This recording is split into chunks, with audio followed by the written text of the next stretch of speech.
Good morning, everyone. So, for today's discussion of understanding the self, we'll be talking about the spiritual self. So, the learning outcome for today's discussion would be to define the spiritual self, differentiate the spiritual self from the physical self, and describe how the spiritual self is similar to a computer connection or the internet connection. So, before we proceed with talking about the spiritual self, let's try to define what spirituality is. When we talk about spirituality, it is a person's connection to the self, significant others, and the community at large. So, spirituality is about your connectedness with other people, or sometimes we refer to this as our connection with the universe. It involves a personal belief system or value system that gives meaning and purpose to life. Our spirituality allows us to make sense of the things that are happening around us. Our spirituality allows us to interpret the different events and find meaning in them. So this may also include belief in the reverence for a higher power, which may be expressed through an organized religion. So there's actually a difference between religion and spirituality. Later on, we'll discuss further. So spirituality may include non-religious ideas as well. So being spiritual is not limited to being religious. It also involves becoming centered on a personal value system that may be reflected in activities such as volunteer work. So when you volunteer, actually, that's you connecting to other people. You helping other people is one way to connect with your environment, with your social system, with the people around you. Your spirituality provides feelings of participation in something greater than oneself and a sense of unity with nature and the universe. So, if you were to sum spirituality up, it's about connectedness with other people, connectedness with the people around you, with nature, or with the universe. Similar with our discussion of Taoism previously, no? It's about connection with the Tao. No? In the broader sense, spirituality is your connection, no, your sense of unity with nature and the universe. Now, as mentioned earlier, there's actually a difference between religion and spirituality. When we talk about religion, often it's community focused. It involves other people, while spirituality tends to be more of an individual experience, meaning it's focused on the individual. Religion is something that's observable, measurable, and objective, while spirituality is something that's less visible, measurable, and subjective. Because again, this is something that is more individualistic in nature. Religion is something that's formal, organized, and orthodox. It has something to do with the traditions, the teachings of the formal religions or dogma. Unlike spirituality, you have less formal and unorthodox. In religion, you have behavior oriented, outward practices, while spirituality is emotionally oriented or inward directed. Religion also has a doctrine or the dogma. You have, for example, in the teachings of the Catholic faith, you have different teachings, while spirituality is non doctrine oriented. And lastly, religion is authority directed. You have your priest, you have your pope or your religious leaders to teach you about the faith of your religion, while spirituality, on the other hand, is self-directed. Now, religion and spirituality may overlap despite their differences. So when you talk about spirituality, you ask the questions like, where do I personally find meaning? How do I feel connected? What are my values? How should I live?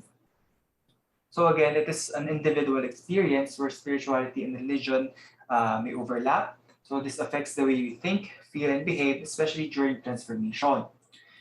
Now, when focusing on religion, it's about the religious practices, rites, rituals. Like, for example, in the Catholic faith, you have your sacraments, your rituals, your mass.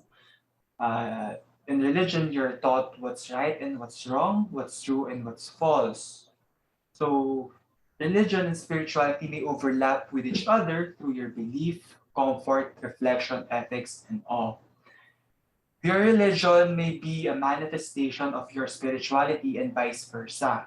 So, you may express or you may find your spirituality through your practice of religion, but the opposite is also true. You may express your religion through your spirituality. That's why there are some people who says that they are religious but not spiritual, or sometimes spiritual but not religious. Okay.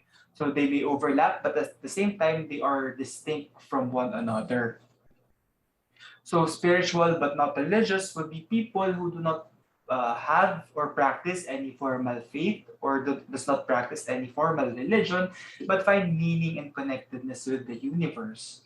Well, there are those who are religious but not spiritual, meaning they are familiar with the teachings of their faith, of their religion. However, they're not able to put it into action. Now, talking about the spiritual self, this would be the unseen part of who we are, and it provides insight and intuition to our physical self. It also provides other ways of knowing and being well and beyond what we experience with our five senses in the physical world. In our previous discussion with the physical self, we mentioned that the physical self is the container. Container for what? One would be your spiritual self. We said that in the physical self, we utilize our senses, our body, in order for us to connect, to interact with the people around us and with our environment. Okay. Now, our spirit would be the unseen part, the thing that is contained in the body. It, the body is the material or the medium for us to connect with other people, but it is spiritual self that is able to connect with the environment or with the universe. That's why we said that it goes beyond what we experience. So our emotions and our five senses may only be portals or access points into experiencing our spiritual self. As we've mentioned, the physical self would have the or would be the tangible aspect, the concrete dimension. Since the spiritual self or the spirit is not something that we could see, it's not something that we could touch or feel, no, it's not something that you could hear, but through our physical body, through the physical self, through the five senses, we are able to connect or to access the spiritual self and connect with other people.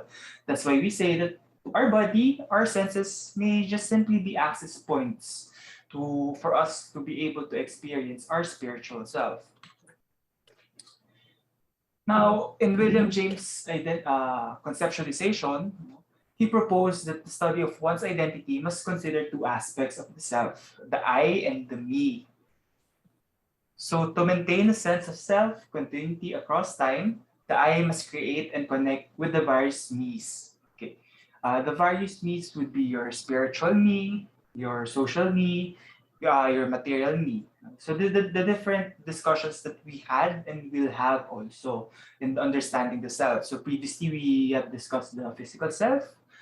In the future, we might be talking about the social self. No? So this is what William James is referring to. The I must be able to create and connect the various me's or the various identification of the self. So to dwell further with William James, distinction between I and me. So for William James, the self as I would be the knower. This would be your awareness, your current knowledge, and which is something that is subjective. So this is the manner of how you interpret the things that you are experiencing, the things that you are accumulating. While the self as me would be the things that are known. So this would be the objective sense of the self.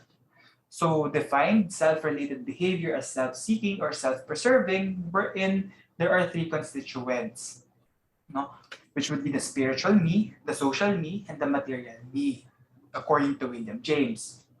Now, the I, according to William James, should be able to create and connect the various aspects of the me, which would be your spiritual me or the spiritual self, the social me, or the social self, and the material me, which we have discussed in our last session, the material self or the economic self.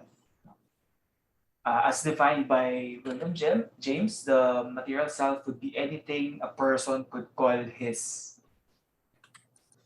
Now, he described the spiritual me as one's inner thought and feeling of the self. In his book, he actually referred to the spiritual me as the true, intimate, and ultimate, the permanent me which an individual seeks. So he puts more emphasis or more priority when talking about the spiritual self, in contrast with the social me and the material me. So for William James, the spiritual me or the spiritual self is further described as the sanctuary of our life, or it is the core. Why? Because as we've discussed previously, or in the introduction, when we were defining spirituality, our spirituality allows us to find meaning or to create meaning in life. That's why William James referred to it as the sanctuary of our life.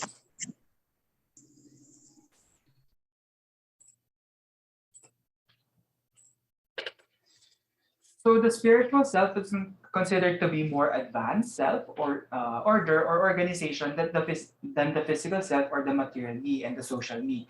This is what I was referring to a while ago when I said that William James put more emphasis or more importance to the spiritual self rather than to the material and the social me.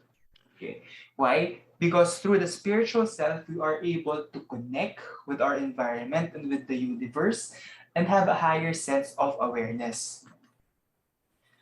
Now, we've been talking about the spiritual self as a means of connection, as a means of uh, being one with the universe or being one with nature, being able to connect with the people around us. No? So we could actually think of the spiritual self as a network of computer. So everyone's computer has a soul setting and it can be linked to a worldwide setting or the World Wide Web through the internet.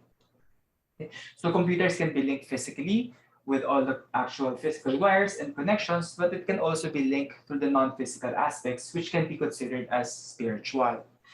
In our discussion of the physical self, we actually likened the body with a computer wherein it contains the operation, your OS, your apps. So the physical self would be the computer itself, the machine itself, the keyboard, the monitor, etc. But that computer could be linked to other computers through a network. And you could think of that as something as related to spirituality.